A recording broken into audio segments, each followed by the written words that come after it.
Okay, now we're going to determine, is an exponential model better? So we're going to find that exponential model using Desmos, write it all down, and do our comparison. So I've got the same data here. Here's my linear stuff still there. It doesn't matter. I'm now going to type y1 tilde ab raised to the x1. Now I used shift 6 to get that exponent. You can also use this AB button to get that exponent.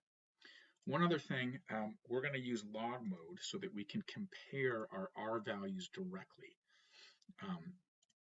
Notice we get an R squared value. We haven't talked about that in this class. It's actually the coefficient of determination.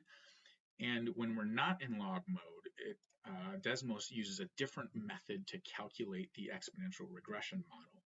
Whereas if we do it in log mode, it uses a method that turns the data into linear values and finds the thing and then transforms that. So this allows us to compare R values directly. All right, so we're to write this down with all 5 digits. So I'm writing down y equals 2757.02 times 1.052366 to the x power. Let's just right now write down the coefficient of correlation as well. That is the 0.9983, and now we immediately know which is the better model, but he drags it out a bit. So let's play along with him. So does that graph fit better? Let's take a look. Ooh, yeah, look at that graph. That red line looks much better. It fits almost all of these data points here, as well as the initial value. In fact, the y-intercept is really close to the actual value. We could zoom in quite a bit and see these are really close, whereas this one is quite far away from that initial value. So both visually and using the correlation coefficient, our exponential model looks better. Now look at what happens as time progresses. Exponential model suggests college is going to be completely unaffordable to the majority of people, and it might be getting there already. So what do we say? Looks like a better fit.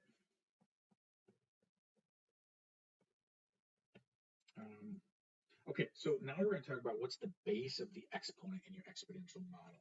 I don't know that we talked about this yet. We're kind of assuming you know this from an Algebra 2 class, but that's been a while, right? The base of an exponent is the number that's being raised to a power. So that's the base. Like in general, if I had 2 to the 3, the 2 is the base, the 3 is the exponent. In this case, all exponential equations, the base is either the growth or decay factor. So RB is 1.0566. That's the base. So what does that tell us about the problem?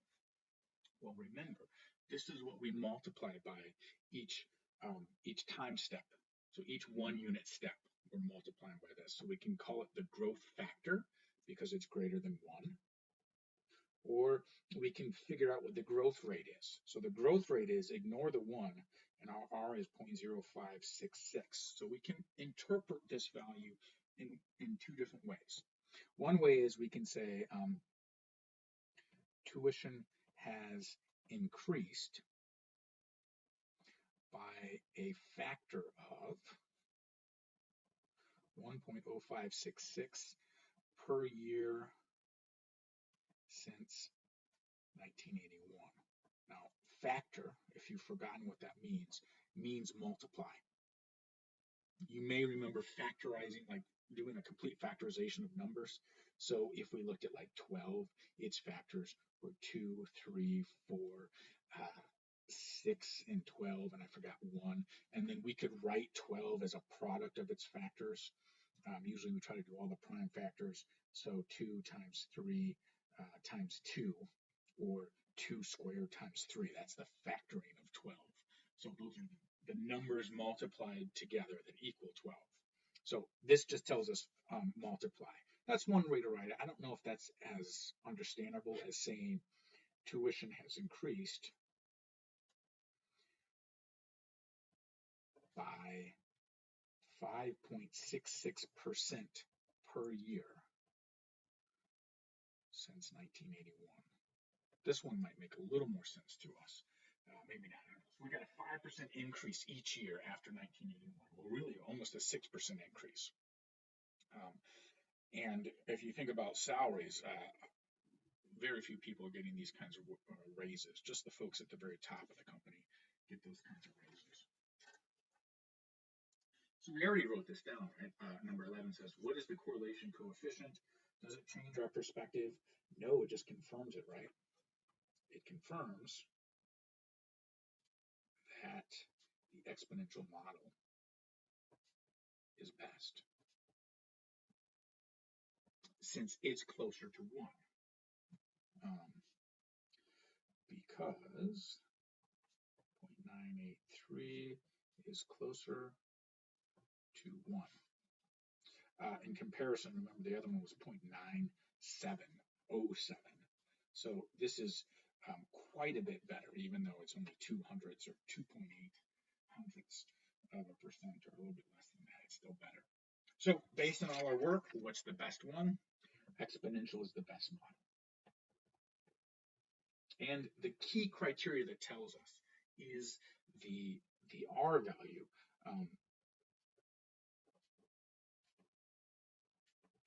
But we can also note, we could say the graph, visually it was better too.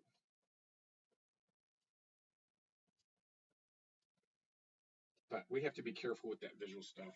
That could be subjective. That R value gives us a very objective measurement. Now, we're to do a quick internet search. And, well, actually, let's not do that. Let's do a prediction of what is going to be the value with the cost of tuition right now in 2011. And then we're going to compare that to the actual value. So really, we're doing number 2 here. So if I want to figure out what x equals for now, I'm going to put 2021 minus 1981, and that's going to give us our current value. And then we're going to use our models to predict that. So here comes 2021 minus 1981. Hey, that's 40 years have passed since our initial value. And so if we want the exponential prediction, we have to write it in here. We have to type it in. We can't use the model that's already there, or the regression thing. So we've got 2757.02 times 1.0566, and we're going to raise that to the 40th power. So we're predicting that currently the average college tuition is $24,938 and roughly 15 cents. Let's let the linear model predict it as well. So that would be y equals 385.66 times our 40 plus that initial value of 1501.2 is what we rounded it to. And so the linear model predicts it to be 16,927.6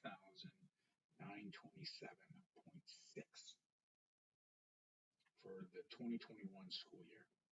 So there's our 2 predictions. Let's now go see how good are they. So I wrote them down here. It's hard to read. Now remember, what we're predicting here is the average cost of tuition for all public universities, 2- and 4-year, etc. So flagship and not so flagship. Jackson College is obviously not this high, right? We have a much cheaper, although I think we come pretty close to these values. In fact, let's just go look at Jackson College's values. We can't do this in reality to compare, because Jackson College's value is one value, not an average value. But it's still just interesting to see how would Jackson College fit into the costs. So I went to financial aid and costs here, and I want to see tuition and fees, this main one. And there's a breakdown of estimated values. So for 1 year, we're looking at $19,582.72 for Jackson College. We should probably not include this $800 for books and supplies, because I don't believe that was included in the other one. So about $18,000 for living at school. This is textbooks, access fee versus books and supplies. So maybe we should subtract that $16,000. All right, that's one data value. That's just Jackson's. We're a little bit above the average cost as predicted by our linear model, below as predicted by an exponential model.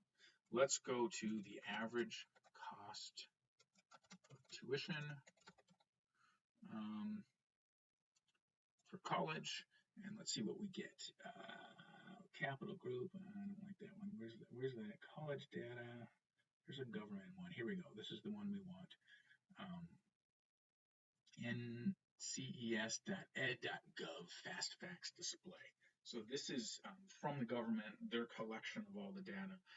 Presumably it's more accurate than maybe somewhere else, but maybe not. Who knows? They've been understaffed for the last 4 years. Okay, so here, the annual current dollar prices for undergraduate was estimated to be $17,797 at public institutions and $46,014 at private institutions. So our prediction for the linear model was actually much better than our prediction of the exponential model.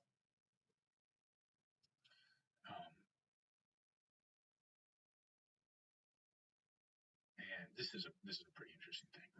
But anyway, so we're looking at this, and this is the actual average, and it was not for this year. Let me go back there. I'm sorry, I'm jumping all over the place. This was for the 2017-2018 school year.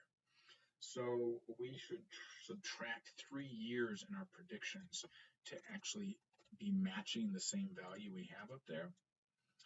And it doesn't matter too much because we're looking at 17,000. So the linear model still puts it below, the exponential model still puts it significantly above, a couple thousand there. All right, let's use, so let me go back, let me write down our exponential model. The actual for this was 21,141.33. Our linear actual value was, our predicted, I'm sorry, these are the predicted values, 1577.62. And our author says, hey, let's find that relative error. I ask you to do the same thing. Remember, relative error is estimate minus actual divided by actual.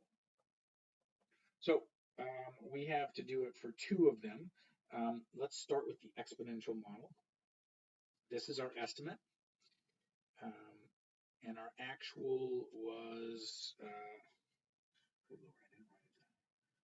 our actual is the 17,979. My bad. This is the actual for 2018. This value here, 2017, 2018. And this is the predicted or the estimated for the exponential. So we would do 21,141.33 minus 17,797. I guess we don't have a change on that one. And this will give us the relative error of our exponential model. I will swoop over to Desmos. Desmos will run my calculation. 21,141.21 wasn't 0.33. Our estimate from our model, 17,797, and we need to divide that by 17,797. So we are at 1.8. Let's do 0.1879. What this tells us is our estimate. Our estimate, 18%, roughly 19% above the actual average cost of tuition.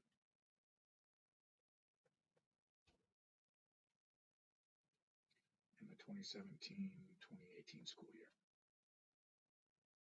We can do the same for the linear, but I think we've proved our point here, right? That